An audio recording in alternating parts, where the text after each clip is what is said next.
Kembali lagi bersama Abi Yoga Harbunangin di Abi Yoga Channel. Nah, kali ini kita berada di tema sharing session. Ini kayaknya maskernya buka aja ya. Buka aja nggak sih? Buka aja karena mau rokok juga. Ini sharing session tapi lebih ke arah santai. Santuy. Santuy. Kenapa santuy? Karena memang ini gue teman sama dia udah lama nih. Udah lama teman gue. Hah? Yakin. Wow. Oh iya. Nggak. Ya, jadi gini. Siapakah dia? Jadi jadi namanya Poco Nugroho. Nah, Poco Nugroho ini termasuk pengusaha muda lah ya. Amin. Iya sih, iya sih. Iyalah, iyalah. Lagi menuju ke sana. Amin. Doain aja. Amin. Jadi Poco Nugroho ini punya bisnis. Dia punya bisnis yang namanya Nuansa Kucing. Tuh. Itu ada dua ya, coy ya. Di Instagram sama di YouTube. Alright, nanti di description detailnya gimana bakal muncul di situ. Oke. Berapa lama kita teman aja? Kayaknya dari kan kita awal SMA ya, tapi kita udah ngilang kan. Gue yang ngilang sih, udah ketemu 10 tahunan. Tuh, ya kan dari SMA tuh. Nah, gue main sama lu tuh kayaknya baru kelas 2 apa 3 gitu ya? Kelas 2, kelas 3. Kelas 2, kelas 3 kan? Baru deket kan? Iya. Baru 3 lah. Iya, karena temennya ini juga Bintaro juga dulu, jadi deketan gitu lah rumahnya. Terus balik lagi, lu ke hilang. Kenapa tiba lu ngomong hilang tadi? Jadi pas gue ngilang itu, satu pertama kan gue pindah tuh. Gue pindah rumah dari Bintaro ke rumah nyokap gue. Kan nyokap gue sendirian tuh, jadi otomatis gue harus nemenin nyokap gue. Terus juga yang kedua, lebih deket lah gue kemana-mana. Kuliah gue kan di daerah Jakarta kan, jadi nggak ribet buat naik transportasi umum. Terus kemudian ya 10 tahun kan, kalau dihitung-hitung tuh dari tahun 2010 lah.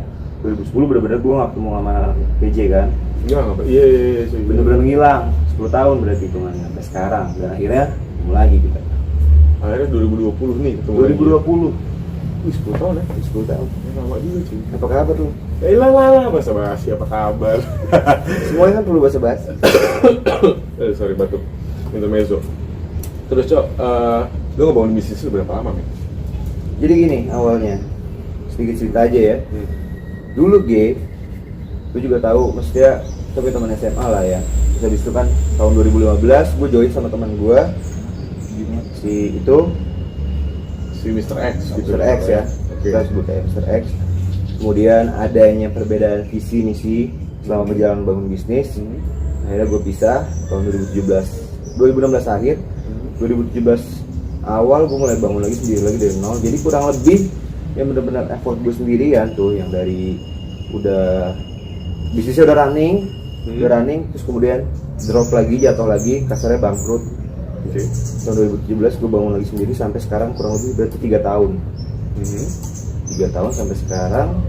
Akhirnya gue punya tempat sendiri, gue punya YouTube sendiri, gue punya sosmed gue sendiri, gue punya sistem sendiri, dan usaha gue sendiri yang berjalan sendiri tanpa harus join sama orang. Oke, itu kan 3 tahun lah ya. 3 tahun. Oke, itu Nuansa Kucing tuh ya. Yoi. Oke, sempat ada sama partner, sempat kena apa tuh jatuhnya ya? Sempat Slack lah, beda-beda visi dan misi. Beda visi dan misi lah. Dan kalau milih partner itu kan juga kadang kayak cek jodoh ya. Sebenarnya partner kan, partner hidup sama partner bisnis kurang lebih kan sama lah. Nah, ini kebetulan memang partnernya nggak kurang klop aja gitu kan ya. Nah, jelasin dulu nih bro.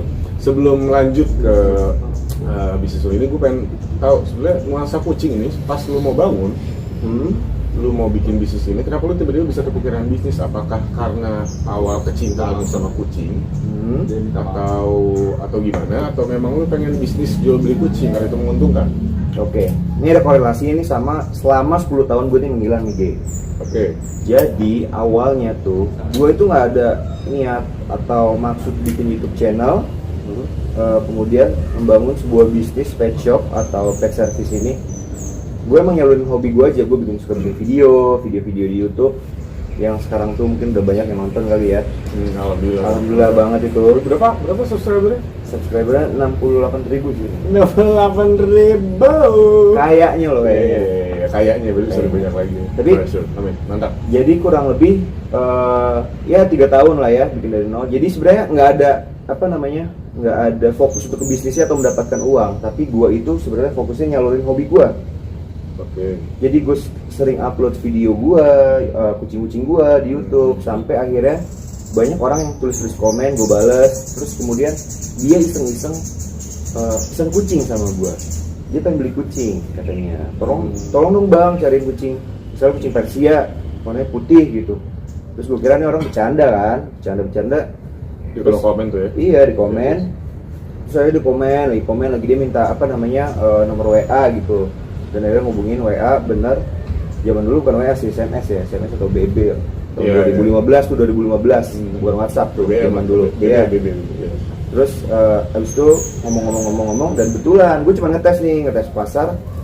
Ini benar orang mau serius atau bohong gitu. Ternyata benar, dia langsung transfer uang. Terus kemudian ya udah, karena itu kan amanah dari viewers, betul, penonton. Akhirnya bagus juga ya berarti. Terus abis itu gue beli kucingnya, gue kasih ke orang ya. Dan mulai saat itu gue sadar, oh sebenarnya dari YouTube ini gue nyalurin hobi, orang-orang pada nonton ke gue, ternyata gue tuh build trust sama mereka, sama audiens gue. Akhirnya audiens gue tuh percaya sama gue, dan mereka selalu kasarnya memesan segala sesuatu yang gue punya di bidang perkucingan ini. Dan sampai sekarang akhirnya jadilah nuansa kucing gitu guys katanya. Jadi nggak ada maksud tadi gue nanti mau buat YouTube, gue buat buka bisnis ini, gue nggak ada maksud kayak gitu. Jadi lu sekedar sharing hobi lu, karena lu cinta banget sama kucing gitu ya. Sharing hobi di YouTube, lu upload video, kita mulai engagement sama ada yang komen segala macam, dan tiba-tiba kebuka pintu baru tuh. Ternyata ada chance untuk bisa dibisnisin. Bener sekali. Nah, ya kan, jadi setelah dibisnisin, nah baru akhirnya lu mulai menseriuskan ya, atau lebih serius lah gitu. Lebih fokus ke situ. Oke, Cok. Tadi kan lu sempat membahas tentang partner ya. Jadi perjalanan bisnis lu ini kayak bisnis ini kan panjang ya. Lu bilang kan tadi lu sempat bilang 10 tahun gitu kan, sempat pindah rumah segala macam. Ada nggak sih sebelum lu menemukan si nuansa kucing ini, lu sempat melakukan apa dulu nggak? Karena bisnis kan biasanya dimulai tuh orang bikin bisnis terus gagal, biasa gitu. Entrepreneur kan biasa tuh kayak gitu. Ya kan? Nah itu dulu awal-awal, satu gue pengen nanya, triggernya apa lu untuk berbisnis? Apa yang membuat lu ingin masuk ke dunia bisnis? Kedua, mungkin ada kegagalan apa yang akhirnya lu belajar dari situ? Oke. Jadi pertama banget awal nih gue bisnis ya. Gue tuh pernah jualan zamannya dulu, BB tuh tahun berapa sih? 2010 ya? 9-10 lah. 9-10 ya? Iya. Jadi zamannya dulu kan BlackBerry loh ya? Iya, BlackBerry. Kalau zaman dulu tuh nggak ada e-commerce kayak sekarang, kayak Tokopedia belum ada. Dan lain-lainnya itu. Dan orang tuh kalau misalnya di aksesoris itu kan masih di offline ya, kayak di ITC. Nah gue jualan kayak gituan, tapi secara online. Itu gue bikinnya di Kaskus pak. Zamannya Kaskus ya? Zamannya Kaskus. Sama tuh jam kuliah Kaskus gue. Iya. Kan terkenal banget tuh kan, nyanyi barang di Kaskus. Terus semuanya ada. Bener. Lanjut. Terus habis itu gue jualan casing, terus kayak charger, baterai. Ya zaman dulu kayak semua orang kalau pada awal-awal usaha nyobain itu semua deh. Gue yakin sih. Sotoy aja sih, bukannya yakin. Cuman kayaknya emang waktu itu pasarnya gede banget kayaknya tuh. Iya, pada saat itu. Terus casing lagi naik banget. Setelah casing gue sempet sampai jualan ini juga, TOEFL. Zaman-zaman kita masuk skripsi kan, syarat sidang TOEFL kan. Buku TOEFL itu ya? Iya, gue jualan TOEFL. Terus akhirnya banyak yang mesen. Terus sampai gue lulus kuliah itu melanjutkan si percasingan dan lain-lain itu sambil gue bikin YouTube. Dan akhirnya bikin YouTube, bukalah sama si Mr. X ini. Tadi itu lagi. Betul, ini ada korelasi semua nih, ini kita kayak flashback lah ya. Oke. Terus kemudian pada saat tahun 2016 tuh jalan lancar, semuanya nggak ada apa-apa.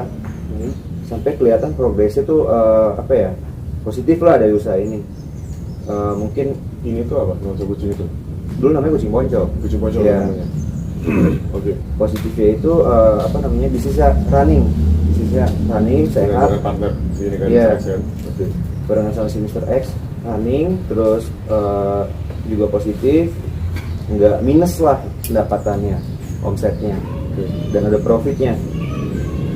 Kemudian setelah berapa lama itu ada perbedaan visi sama misi, makanya gue tuh pisah sama Mr. X ini.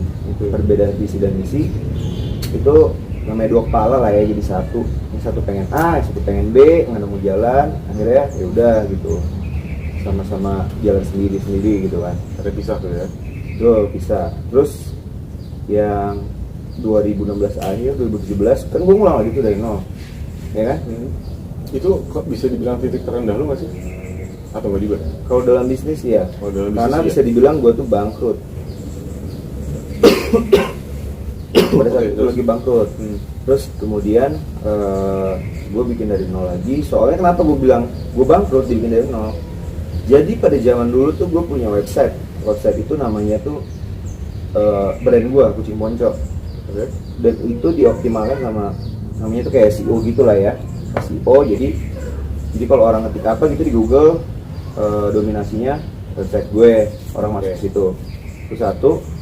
Terus kemudian sosmed gue juga ada IG, ada YouTube, fanpage Facebook, itu semuanya nggak ada yang gue ambil dan nggak gue ributin lah. Ibaratnya sama si Mr. X, itu lo ambil aja sono, gue bisa buat sendiri gitu kan.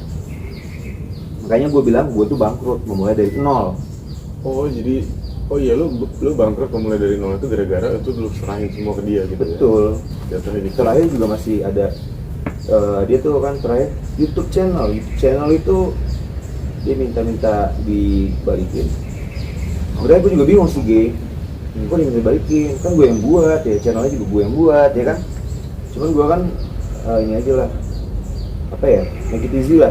Gue mikir gue bisa buat sendiri, gue buat lagi, akhirnya gue buat lagi kan sampai sekarang. Dan itu gak jadi masalah buat gue sih sebenarnya, ya udahlah gitu. Oke. Namanya sama temen.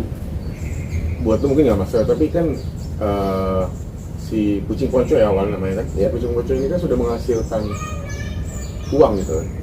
Nah itu tuh gue tahu nggak sih berapanya sampai lu akhirnya ini nanti nyambung ke dengan impact yang segitu, dengan penghasilan yang udah besar gini, sudah lu harus mulai dari nol Ya. itu nanti gue pengen nanya apa yang bisa bikin lu bangkit lagi gitu. Oke. Dari penghasilan dulu berapa deh Kucing Ponco? Penghasilan Sekitar, kalau emang nggak mau buka-bukaan banget ya, ratusan lah sekitar ratusan sebulan. ratusan sebulan. Jadi dari berdua itu ratusan sebulan. Ya.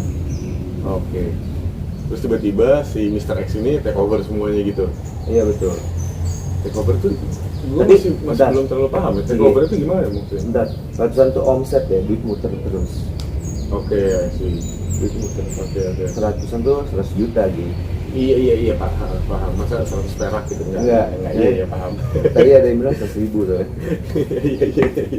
Ratusan juta lah ya. Ratusan juta di umur lo 2015 tuh berarti umur lo sekitar 25-an lah ya. Iya. 25-an lah.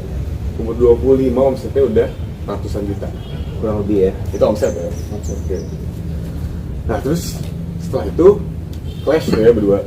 Kayak clash berdua sampai akhirnya memisahkan diri. Iya, betul. Setelah memisahkan diri, itu gimana lu bisa ngelepas omset yang sudah ratusan juta itu terus lu kasih aja ke dia? Terus lu bisa dengan tadi lu bilang udah lu santai aja lah, kasih aja ke dia, terus gue bisa bikin baru kok lu bisa sepede itu gitu? Awalnya gue tuh sempet drop lah pasti kan. Ya, Oh, namanya betul. gitu. Terus tapi kan di satu sisi, prinsip gue gini G. Kalau emang lo yakin lo bisa membuat sesuatu, pasti lo kan bisa menghasilkan itu. Karena sebelumnya emang yang ngebangun gue sendiri. Caranya gue pelajarin kan, kayak contohnya gue harus bikin website, terus belajar lagi SEO, kemudian gue bikin sistem penjualan, kemudian gue harus maintain usaha gue tuh apa yang namanya selling, marketing, after sales, dan itu ilmunya emang gue semua yang nanganin. Jadi misalnya gue bikin dari nol lagi, gue tuh berpedoman, berprinsip. Kalau gue udah punya knowledge ya sebenarnya. Betul. Jadi knowledge lu itu di bidang itu. Betul. Knowledge lu itu terus lu asah terus knowledge-nya. Betul. Jadi lu merasa bahwa ya udah kalau memang kita beda pendapat dan lu mau ngambil itu semua, oke silakan. Yeah. Gue masih punya knowledge. Iya, itu Gitu satu. maksudnya. Iya betul. Itu betul banget satu. Oke. Dan yang kedua, prinsip gue gini. Andai kalau gue masih mempeributkan itu, gue gak akan berkembang jadi orang yang lebih baik ke depannya. Gue hanya mempermasalahkan, mempeributkan suatu hal yang sengketa dan tidak akan ada habisnya masalahnya itu. Jadi Ya, dibanding blaming, Betul. lu let go aja, terus lu start from scratch Betul. lagi, tapi lu punya knowledge yang udah kuat Nah. gitu kan. Oh, itu cukup menginspirasi tuh, menginspiratif. Betul. Ya nggak sih, gengs? Kalian harus coba guys. Karena gini gengs, maksudnya di bisnis PD itu tuh ya dalam dunia bisnis itu kan selalu harus gain knowledge ya. Betul, selalu nambah skill, nambah apa gitu, gain knowledge, pengalaman. Jadi dari yang tadi ada jatuhnya apa sih, treason kali ya, pengkhianatan gitu kali. Dia nggak sih, nggak juga ya. Cuman gua ngomong sih ya. Nggak, jatuhnya ada beda pendapat. Pendapat lah. Iya, beda pendapat, terus kayak dibanding dia struggle sama masalahnya itu gitu kan, dia lebih memilih untuk ya udah start from scratch, why not, kenapa enggak, karena itu punya knowledge. Betul. Mantap itu by Poncon Nugroho, quotes by Poncon Nugroho. Anjay. Selain tadi ya titik terendah itu bahwa lu clash sampai lu kehilangan omset ratusan juta, terus lu jual ini sampai jual yang tadi tuvel, jual casing gitu kan, itu tuh ada nggak sih kalau titik terendah kehidupan lu tuh sebetulnya dimulai dari yang mana nih, Cok? Dari yang titik pas terendah casing dari yang kehidupan mana? gue ya? Betul, atau ada yang tentang kehidupan lu lah, walaupun nantinya akan bersangkutan dengan bisnis. Gue nggak ngasih gitu. secara detailnya ya. It's okay. Cuman Kalau emang mau sharing aja ya. iya benar. Cuman Gue gue buat motivasi gitu. intinya ya, gue kenapa bisa gue mikir sepanjang ini lebih jauh ke depan. Gue dulu pernah ngerasain, mungkin lo teman-teman gue tuh nggak ada yang tahu sebenarnya di sini. Gue dulu pernah sampai parah banget tuh ya, zamannya Krismon tahun 2000 tuh. 2000 gue tuh pernah sampai hidup setahun, 2 tahun lah tanpa listrik sama air. Ini sumpah nih. Serius? Iya. 2 tahun. 2 tahun itu udah paling titik terendah banget dalam hidup gue. 2 tahun kurang lebih, dan itu jadi motivasi gue buat sampai sekarang. Itu tahun berapa? Itu ya baru-baru SD, lulus SD kali ya, tahun 2000 sampai SMP kelas 1, gue lupa deh. Sekitar gitu. Oh, Cuman sumpah nih, temen gue gak ada yang tahu satupun. Oh ya? Iya, lu Jadi nggak tahu. ini eksklusif. Sumpah. Gue nggak tahu sih. Jadi Iya. ini eksklusif ya di sini, gengs, dibahas. Akhirnya Ponco bisa ngebuka gitu. Iya, Bahwa titik terendahnya di saat SD atau SMP itu ya, selama 2 tahun itu ya. benar. Selama 2 tahun dia sampai nggak ada listrik, nggak ada air. Soalnya kan zaman itu kan gue broken home ya. Kan nyokap gue, bokap gue kan divorce tahun 2000-an. Tahun 2000-an. Pokoknya impactnya kemana-mana. Satu lagi nyokap bokap begitu, terus ada impact juga dari Krismon, inflasi kan. Terus kemudian ya begitulah dampaknya sama keluarga gue. Tuh. Itu menjadi salah satu trigger juga ya. Setelah itu lu mulai jualan itu, Betul. mencari uang sendiri untuk survive ya. Iya.